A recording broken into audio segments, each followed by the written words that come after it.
14편 1절부터 7절까지 말씀을 우리 한 절씩 교독하겠습니다. 어리석은 자는 그의 마음에 이르기를 하나님이 없다 하는도다. 그들은 부패하고 그 행실이 가증하니 선을 행하는 자가 없도다.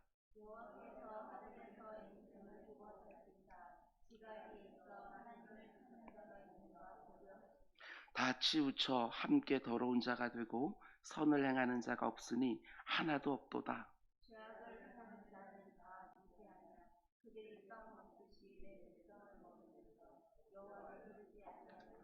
그러나 거기서 그들은 두려워하고 두려워하였으니 하나님의 의인의 세대에 계심이로다.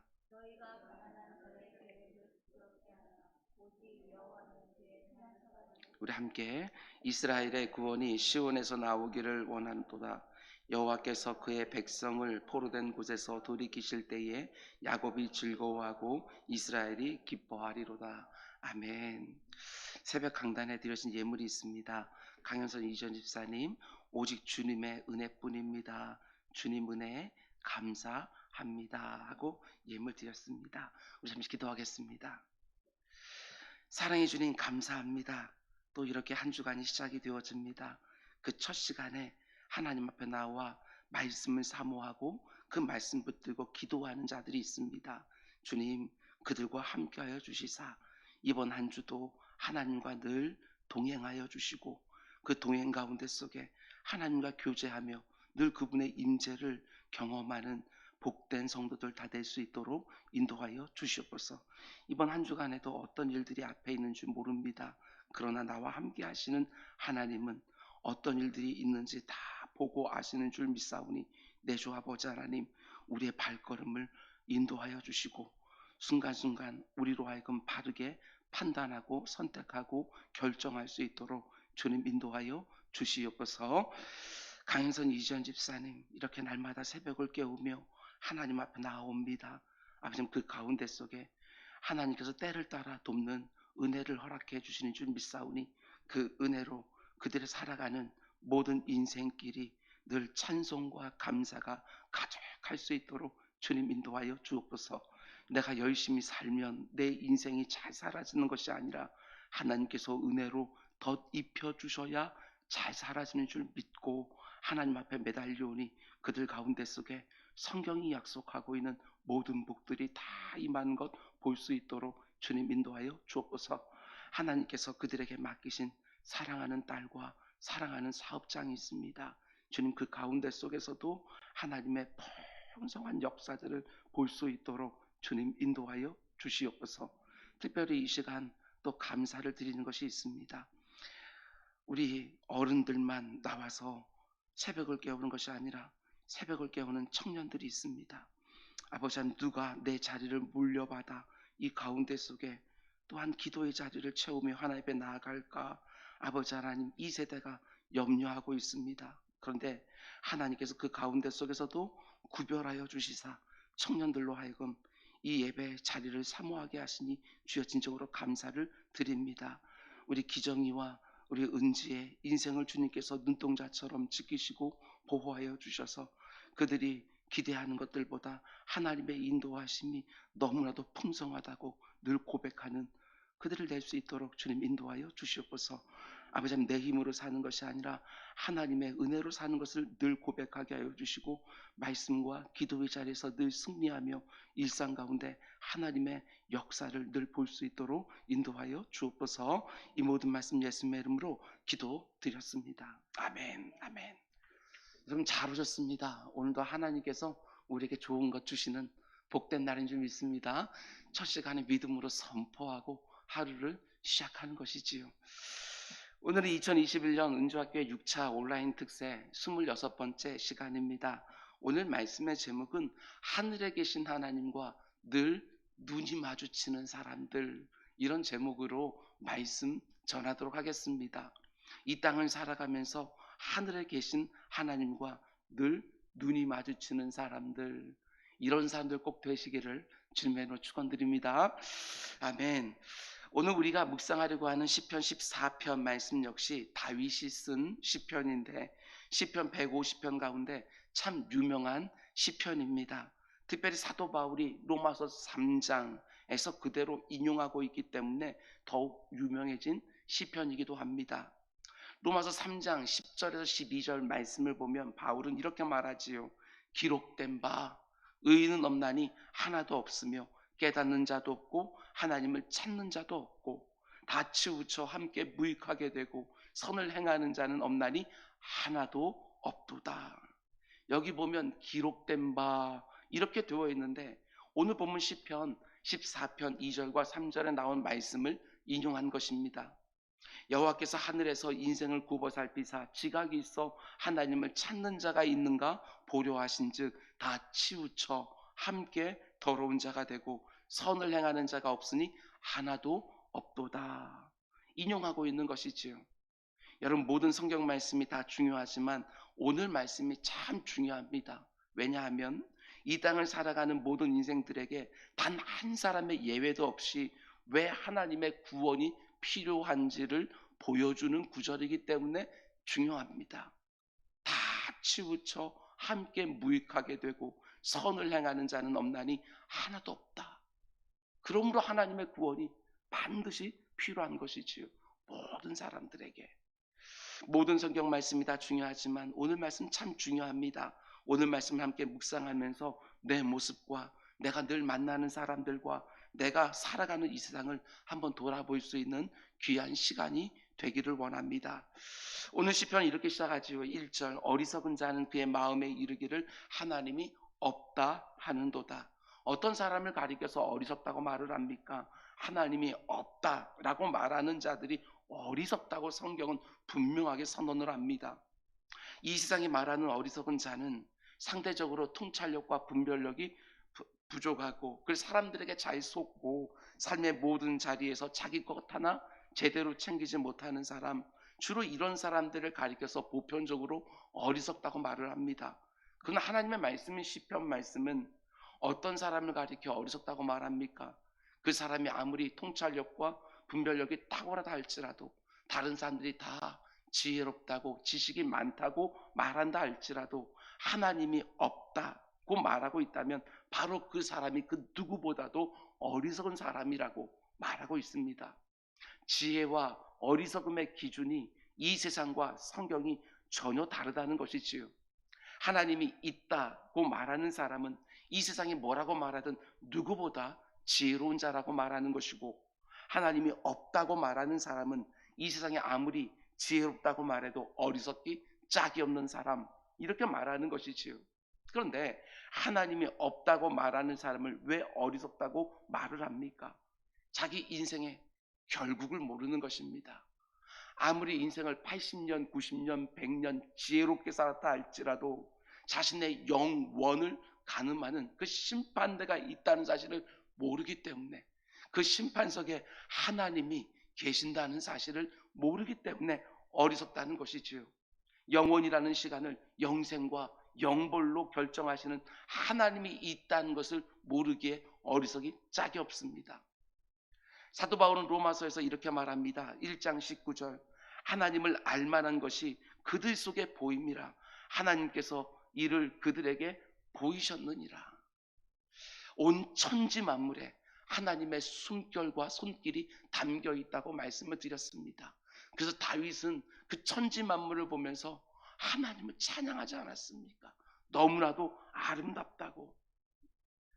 하나님을 알 수 있을 만한 것을 천지에 다 담아 놓았음에도 불구하고 그들은 하나님이 없다고 말하고 있으니 이게 얼마나 어리석냐는 것입니다.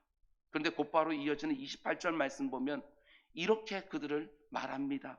그들이 마음에 하나님 두기를 싫어하며 그들이 하나님을 모르는 것이 아니라 하나님을 알만한 것이 지천에 있음에도 불구하고 그들은 하나님을 인정하기를 거절하고 있는 것이지요. 누구보다도 어리석다고 말하는 것입니다. 그런데 하나님이 없다고 말하는 사람들이 살아가는 모습을 보면 어떻다고 말하지요? 세 가지로 말합니다. 1절 하반절을 보면 그들은 부패하고 그 행실이 가증하니 선을 행하는 자가 없도다. 이렇게 말을 합니다. 하나님이 없다고 말하는 사람들의 마음이 첫 번째로 심히 부패했다고 말합니다. 악한 생각이 가득하다. 두 번째는 그들의 마음이 심히 부패해 있고 악한 생각이 가득하기 때문에 당연히 그 행실도 가증할 수밖에 없다. 세 번째로, 행실이 가증하니까 당연히 주변 사람들에게도 선을 행하지도 않는다. 이렇게 말합니다. 물론 하나님이 없다고 말하는 사람들 중에도 우리 눈으로 볼 때에 너무나도 깨끗하고 윤리적으로 살고 그 행실도 덕이 되고 다른 사람들에게 선을 행하며 사는 사람들 참 많이 있습니다. 그러나 우리 눈으로 볼 때입니다. 하나님의 눈에는 하나님이 없다고 말하는 것 자체가 그 무엇보다도 부패한 것이고 그 무엇보다도 가증하기 짝이 없고 악한 일이라는 것입니다. 만유의 주제가 되신 하나님을 인정하지 않습니다. 하나님의 지으신 온 피조 만물에 하나님의 모든 흔적이 담겨 있음에도 불구하고 그걸 보면서도 하나님이 없다. 이게 얼마나 어리석고 이게 얼마나 악하냐 이렇게 말하는 것이지요. 그런데 이어지는 2절과 3절 말씀 보시기 바랍니다. 여호와께서 하늘에서 인생을 굽어 살피사 지각이 있어 하나님을 찾는 자가 있는가 보려 하신즉 다 치우쳐 함께 더러운 자가 되고 선을 행하는 자가 없으니 하나도 없도다. 하나님이 없다고 말하면서 부패하고 가증스럽고 악을 행하며 사는 사람들이 얼마나 많다고 얘기를 합니까? 3절 말씀을 보면 다 치우셨고 함께 더러운 자가 되었고 선을 행하는 자는 하나도 없다. 이렇게 말하고 있는 것이지요. 이 표현을 보십시오. 다 함께 하나도. 하나님 보실 때 선한 사람들이 단 하나도 없다. 이렇게 말씀하는 것이지요. 근데 정말 그렇습니까? 하나님이 없다고 말하는 사람들은 다 치우쳤고 함께 더러운 자가 되었고 악한 생각과 악한 행동만 합니까? 그렇지 않습니다. 여러분과 저보다도 더 윤리적으로 살고 더 선하게 사는 사람들 너무나 많습니다. 그런데 왜 다 치우쳤고 함께 더러운 자가 되었고 선을 행하는 자가 하나도 없다고 말하느냐? 여기서 유의해서 봐야 되는 부분은 누가 이렇게 판정을 했냐는 것이지요. 지금 시편을 쓰고 있는 다윗이 이렇게 판정한 거 아닙니다. 하나님이 이렇게 판정하신 것이지요. 2절 여호와께서 하늘에서 인생을 굽어 살피셨답니다. 다 살펴보고 난 그 판정이 바로 하나도 없다. 이렇게 말하는 것이지요. 당연하지 않겠습니까? 감히 어떤 인생이 하나님의 거룩이라는 기준, 완전이라는 기준을 다 통과하여 의롭다고 선하다고 인정받을 수 있겠습니까? 하나님이 사람의 외면만 아니라 내면까지 그 중심까지 다 살펴보시니까 정말 단 한 사람의 예외도 없이 다 부패하고 모두가 행실이 가증하고 도무지 선을 행하지 않고 있는 것이지요. 그래서 사도 바울도 로마서에서 똑같이 말합니다. 의인은 없나니 하나도 없다. 하나님의 구원하심이 필요 없는 사람은 단 하나도 없다. 이렇게 말하는 것입니다. 그런데 하나님이 왜 이 세상을 살아가는 사람들을 쭉 살펴보셨느냐? 그 이유가 2절 하반절에 나옵니다. 하나님을 찾는 자가 있는가 보려 하신즉. 하나님이 하늘에서 인생을 굽어 살피시면서 찾는 자가 누구라고 말합니까? 지금 의인을 찾는 것이 아닙니다. 그런 사람이 없다는 것은 하나님도 너무나도 잘 알고 계십니다. 원죄 가운데 어머니 모태에서 나올 때부터 죄인으로 태어나 죄만 더하는 인생이지요. 그러니까 지금 하나님은 의인을 찾고 있는 것이 아니라 하나님을 찾고 있는 자를 찾고 계시는 것입니다. 하나님을 찾는 자, 누가 지금 나를 찾고 있지? 이걸 보시려고 인생들을 굽어 살피셔 보셨다는 것입니다. 모두가 다 죄인이지만 그 죄인들 가운데 속에서도 정말 중심을 기울여 하나님을 찾고 하나님을 간절히 구하고 만나기를 원하는 사람들을 하나님이 찾고 계신다는 것이지요. 여러분, 저는 이 부분이 너무나도 은혜가 됩니다. 하나님이 이 땅에서 찾고 계시는 사람은 의롭고 완전한 사람이 아니라 자신을 찾는 자라는 거, 저는 이게 얼마나 은혜가 되는지 모릅니다. 이런 묵상돼 봅니다. 이 땅에서 하늘을 올려다보면서 하나님을 간절히 찾는 자들이 있는데 하늘에 계신 하나님은 또 어떻게 하십니까? 이 땅을 내려다보면서 자신을 간절히 찾는 자가 어디 있는지 두루 살피신다. 이렇게 말하고 있습니다. 그럼 당연히 어떤 일이 벌어지겠어요? 하나님과 눈이 딱 마주치는 사람들이 있는 것이지요. 이 땅에서 하늘을 올려다보면서 하나님을 간절히 찾는 사람들이 있고, 그리고 하늘 위에서 이 땅을 내려보면서 자신을 간절히 찾는 자가 누군가 있는지 살펴보시는 하나님이 있고, 그러다 보면 눈이 딱 마주치는 순간들이 있는 것이지요. 하나님이 그것을 너무나도 기뻐하신다는 것입니다. 하나님과 늘 눈이 마주치는 사람들, 여러분과 제가 바로 이런 사람들이 꼭 되기를 주님의 이름으로 축원을 드립니다. 여러분, 그런데 한번 이런 점도 생각해 보시기 바랍니다. 하나님은 지금 자신을 찾는 자를 지금 두루 살피며 찾고 계시는데, 그럼 누가 과연 하나님을 이렇게 간절히 찾을까? 과연 어떤 사람들이 하나님이 없다고 말하는 그런 사람들 사이 가운데 속에서 하나님을 찾고 있을까? 누가? 예수님이 공생애를 사실 때 이렇게 말씀하셨습니다. 요한복음 7장 37절, 예수께서 서서 외쳐 이르시되 누구든지 목마르거든 내게로 와서 마시라. 여기 보면 제한이 없습니다. 누구든지라고 말합니다. 누구든지 예수님을 찾을 수 있습니다. 근데 누가 찾지요? 당연히 목마른 사람들이 예수님을 찾지 않겠습니까? 누구든지 목마르거든 내게로 와서 마시라.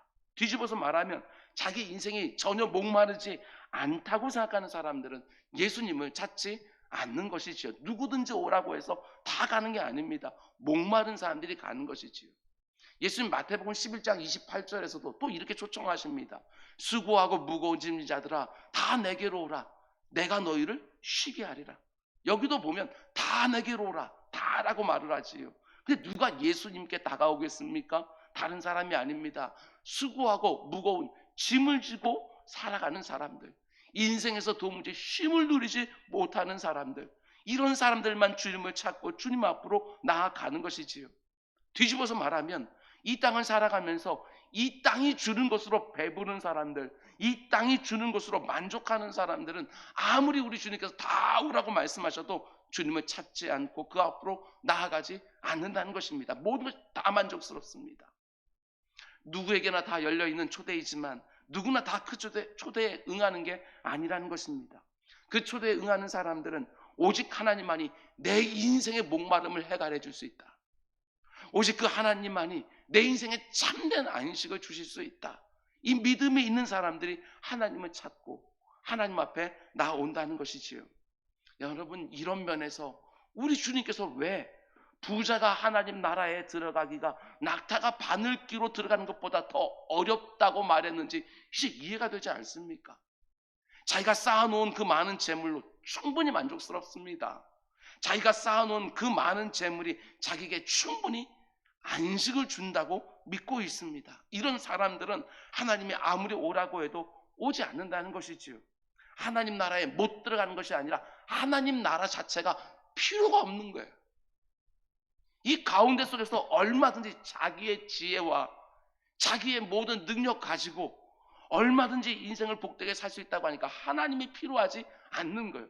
하나님은 볼 때는 너무나도 어리석다고 말하는데 스스로는 너무나도 지혜로운 것처럼 자기 힘으로도 얼마든지 이 땅을 복되게 살 수 있다고 믿고 있으니 하나님이 필요치가 않은 것이지요. 정말 불쌍한 사람들입니다. 반면에 어떤 사람들이 이 땅에 또 있는가? 하나님이 온 땅을 두루 살펴보니까 지금 자신을 간절히 찾는 사람들이 있는 거예요. 그들을 가리켜서 어떤 사람들이라고 말하느냐? 6절 말씀 보십시오. 너희가 가난한 자의 계획을 부끄럽게 하나 오직 여호와는 그의 피난처가 되신다. 오직 하나님을 자신의 피난처로 알고 있는 사람들, 그런 사람들은 하나님을 간절히 찾을 수밖에 없지요. 이 땅을 살아가면서 이런저런 문제를 만났을 때 자기가 의지할 만한 많은 것들이 있는 사람들은 하나님을 찾지 않습니다. 그러나 오직 하나님만이 나의 진정한 피난처가 된다고 믿는 사람들은 인생을 살면서 문제가 만나면 기도의 자리로 달려오게 되어져 있습니다. 하나님께 매달릴 수밖에 없는 것이지요. 우리도 마찬가지입니다.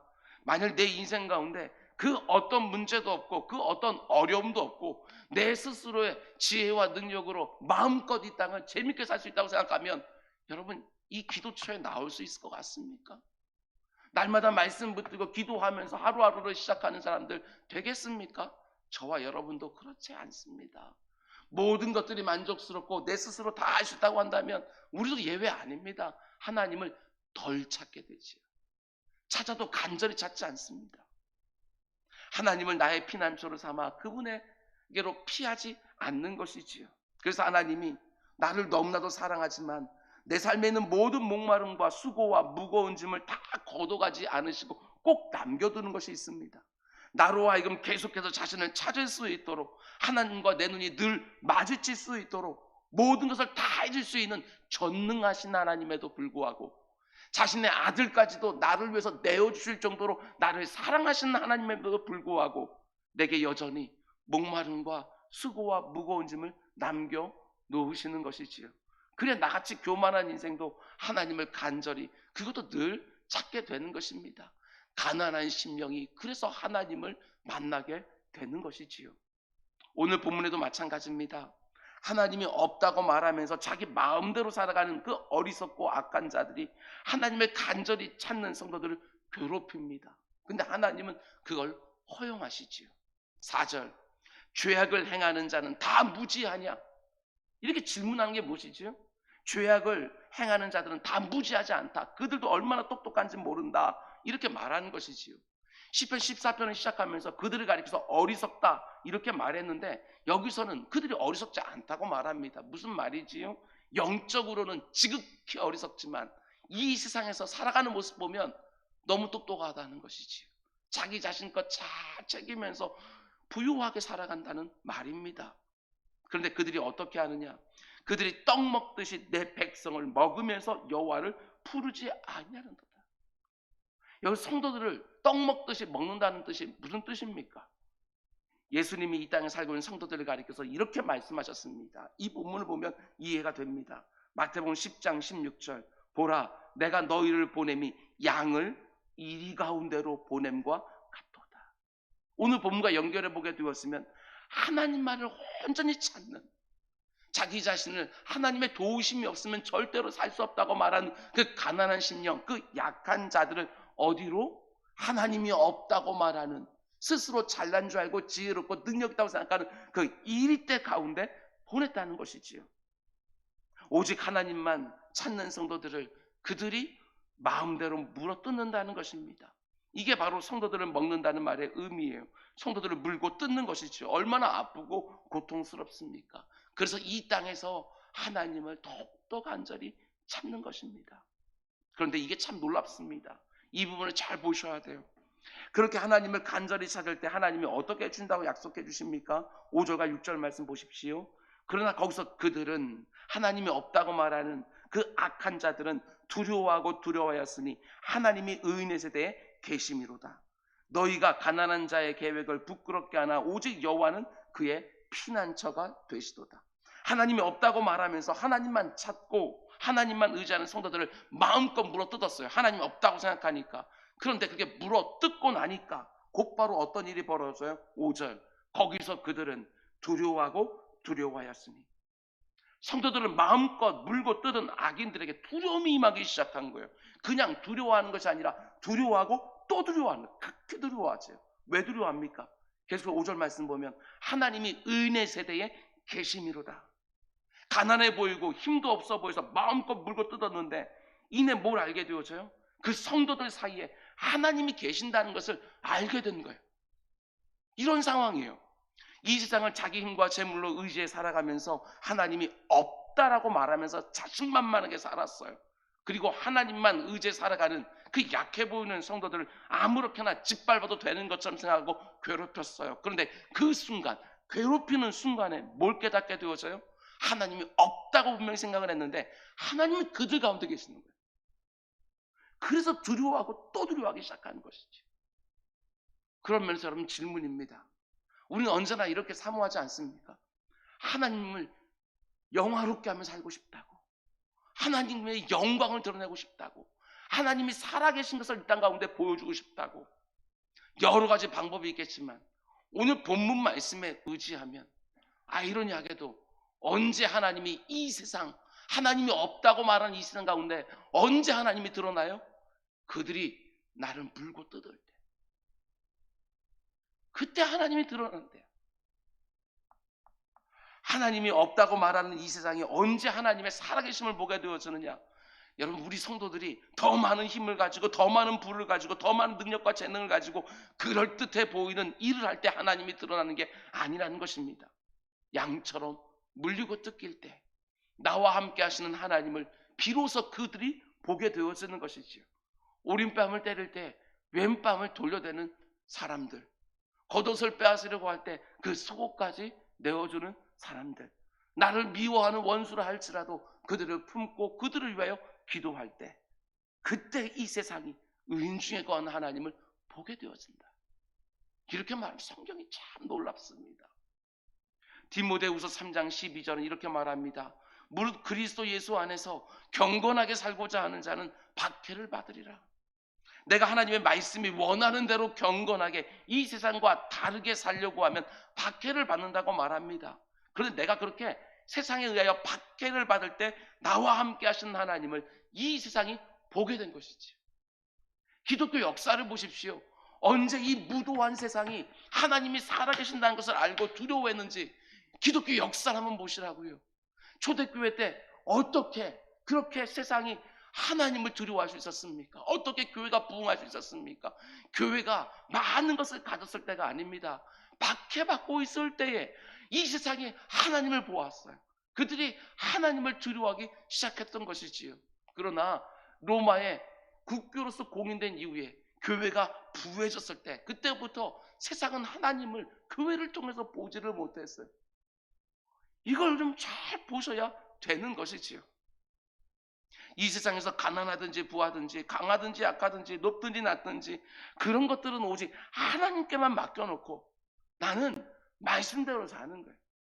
손해가 있는지 불이익이 있는지 이거 따지는 것이 아니라 말씀대로 경건하게 살아가는 거예요. 그러면 당연하지요. 이 세상 가운데 속에는 마음껏 물고 뜯길 수 있어요.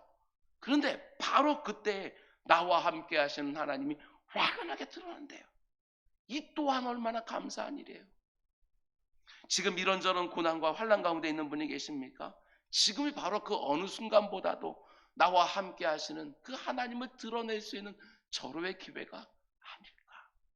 뭔가 잘 될 때는 내 옆에 있는 사람들이 나를 보면서 하나님이 다 하시는구나, 이걸 잘 모릅니다. 저 사람이 열심히 일하더니 저 사람이 참 지혜롭게 행하더니 저렇게 잘 되는구나, 이렇게 생각하는 것이지.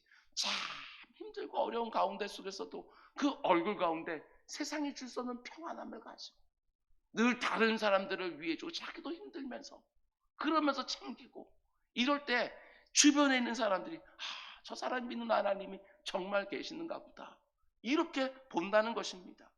하나님이 나를 평안케 해주시면 그 평안으로 하나님 드러내고, 하나님이 나를 고난과 환난의 자리로 허용해 주시면 그 자리에서도 나를 강하게 하시는 하나님, 나를 견디게 하시는 하나님, 이 가운데 속에서도 하나님을 찬양하게 하시는 하나님, 그 하나님 드러내면서 하는 것이죠.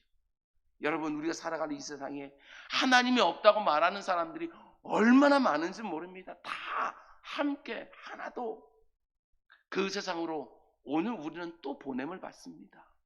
이리 때 사이에 양으로 보냄을 받으면서 여러분, 그 어줍지 않은 이빨 드러내고 그 어줍지 않은 발톱 드러내면서 살려고 하지 마시기 바랍니다. 오직 나와 함께하는 하나님이 나를 지키시고 보호하신다는 사실을 온전히 믿고 오직 하나님이 원하시는 삶을 그냥 살아가는 것이지요. 말씀이 요구하는 삶을 살아가는 것이지요. 내 신앙 양심이 거절하는 것은 나도 거절하고, 하나님의 말씀이 지지해 주는 것은 아무리 손해가 있어도 그렇게 살고, 좀 물어뜯기면 어떻습니까? 좀 손해보고 불이익당하면 어떻습니까? 그 순간에 하나님이 없다고 말하는 이 세상 가운데 나를 통해서 또 하나님이 드러날 텐데 그것 또한 가능한 감사한 일이지요. 분명히 이 세상이 나를 보며 두려워할 수 있도록, 나 때문에 두려워하는 것이 아니라 나와 함께 하시는 하나님 때문에 두려워할 수 있도록 이 땅을 사는 것입니다. 오늘 하루를 살면서 이것저것 복잡하게 계산하며 살지 마시고 하나님이 원하시고 기뻐하시는 것이라고 분별만 되면 우리 그렇게 삽시다. 아무리 하나님이 없다고 말하는 자신만만한 사람들이 내 주변에 가득 둘러싸고 있다 할지라도 내가 살아가는 모습으로, 내 얼굴 표정 하나하나로, 내 입에서 나가는 말 한마디 한마디를 통해서도 하나님이 지금도 살아서 역사하고 계신다는 것을 분명히 보여주며 사는 또 한 날 될 수 있기를 주님의 이름으로 축원드립니다. 기도하겠습니다. 사랑의 주님, 우리는 믿습니다. 하나님 말씀대로 사는 게 가장 행복하다는 거 우리는 믿습니다. 내가 원하는 것대로 사는 것이 아니고 이 세상이 내게 요구하는 대로 사는 것이 아니라 하나님께서 원하시고 하나님께서 요구하는 대로 살 때에 내 인생이 가장 복되다는 거 우리 알고 있습니다. 주님 아는 것에 그치지 않게 하시고 이 세상 가운데 실제로 살아가는 우리 모두가 될 수 있도록 인도하여 주옵소서. 이 세상보다 더 강한 이리가 되려고 하지 말고 그 가운데 속에 마음껏 내 손과 발을 내어주더라도 하나님 드러내기를 원하며 사는 양들로 이 땅을 살 때에 하나님께서 지키시고 보호하시고 하나님께서 우리들의 모든 필요를 채워주시면서 이 땅을 복되게 살 줄 알고 이 땅을 오늘도 하나님이 원하시고 기뻐하시는 그 삶 살아가는 또 한 날 되게 하여 주옵소서. 이 모든 말씀 예수님의 이름으로 기도드렸습니다. 아멘.